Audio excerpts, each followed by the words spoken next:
what's up, fam, and welcome back to Tell Me Big Time. So today I'm gonna do a little movement coverage. This is only the pieces I have. This isn't all the movements Invicta makes. They probably have hundreds, but these are the few that I have. So I've been asked multiple times to kind of explain movements. I'm no expert. I know what I have, and I know I have a lot more cords than I do autos. And with most collectors, they collect more autos than they do quartz. But 80-40N is my favorite movement, and I'll show you that one today. And so it just happens that I get more quartz watches. I can change my own batteries. It's not a big deal for me. So anyway, what this video is about is just kind of covering the movements. I'll tell you the little bit that I know. I'll tell you the model number of the watch and the movement. And that's basically it. If you're not subscribed and you like what I'm doing, please subscribe. Follow me on Instagram and Twitter. Make sure you show M&S Beads love. They're doing a BOGO, buy one get one free. If you mention Tell Me Big Time sent you, go to their website on Facebook, and I'll have the link in the description. You get buy one get one free. All you gotta do is mention my name. I think it's a great deal. And these are bead bracelets. Women just to accessorize, men just to accessorize, or to match your Invicta or any other watch you have. So anyway, let's get into this. So this one here is model 21529, and this here is a 5030D Swiss made movement. And if you notice, this one just has a chronograph.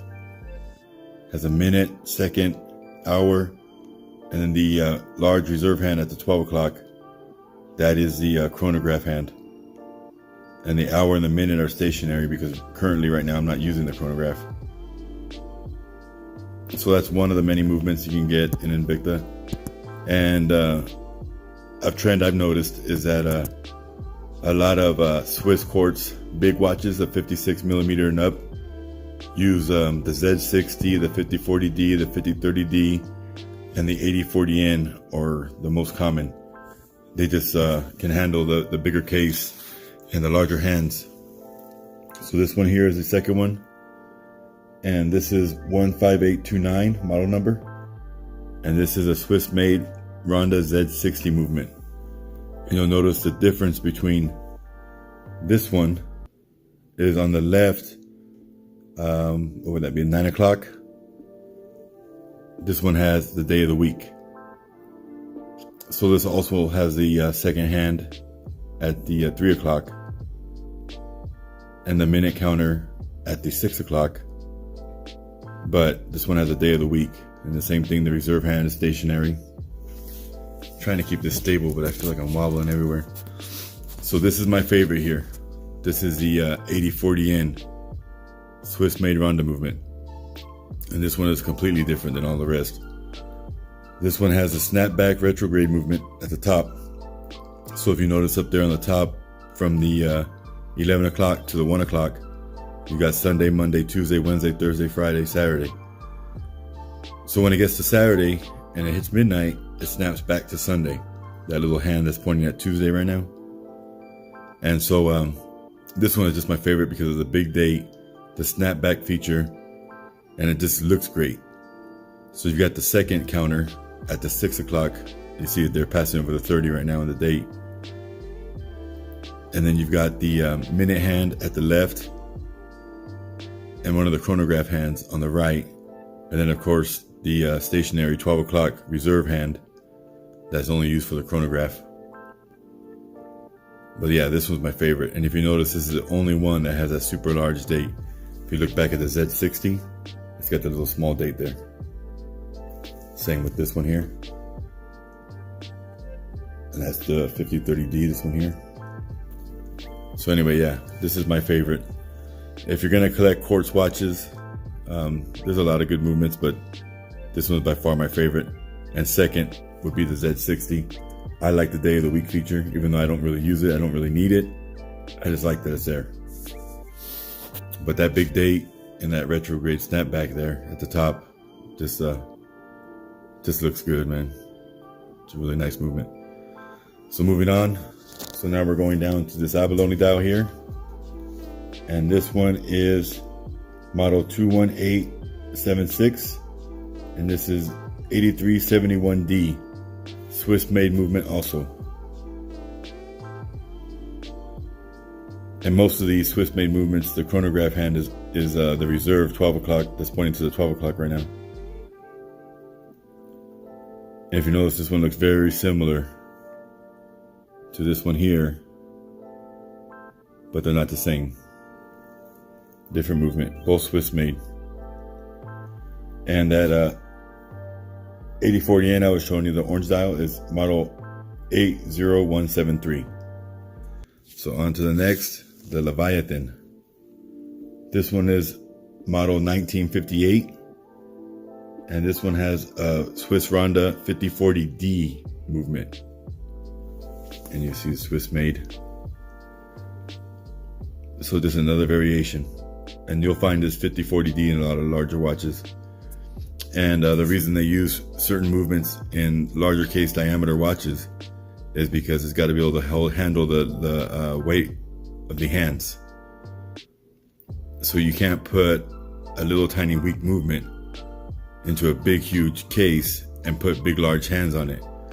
So that's why you see some of like the diesels and stuff like that, they'll have multiple movements in one case, because it's not easy to get a movement that can power those large hands with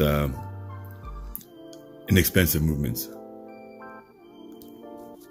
So anyway, here we go to the next. This is Russian diver or Russian aviator, model 22844. And this is a GMT, and this is a 515 24H caliber. And this is also Swiss. And GMT, I can't even remember what that stands for anymore. But it's just another time zone. So you see that hand that looks different than the other. You got the second hand that's ticking, and then you got the hour hand and minute hand, and you got another hand that looks different. Well, that hand is a GMT hand, and you're supposed to set that to that time, and it keeps that time. But I don't use it for that. I use my watches to look good and to tell time. That's why movements are cool. I mean, if I can get a great movement, like we'll get into that later, like an auto, really great movement, it'd be nice, but the movement doesn't really matter to me much. It's all about the way the watch looks. That's the most important to me. And so here's my only Swiss auto. I have two of them, but this is the only movement I have. And this is a SW200. And this one here is automatic, which means it has a rotor, and as you walk, it winds itself. You see that rotor moving in there? So if you don't know what auto means, that's what auto is.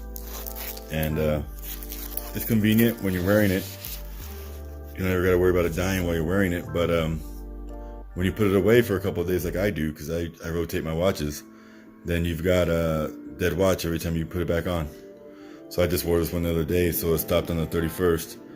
But yeah, that can get a little bit annoying to always have to reset it. Some guys have the fancy spinners that, they rotate the watch for you when you're not wearing it to keep time.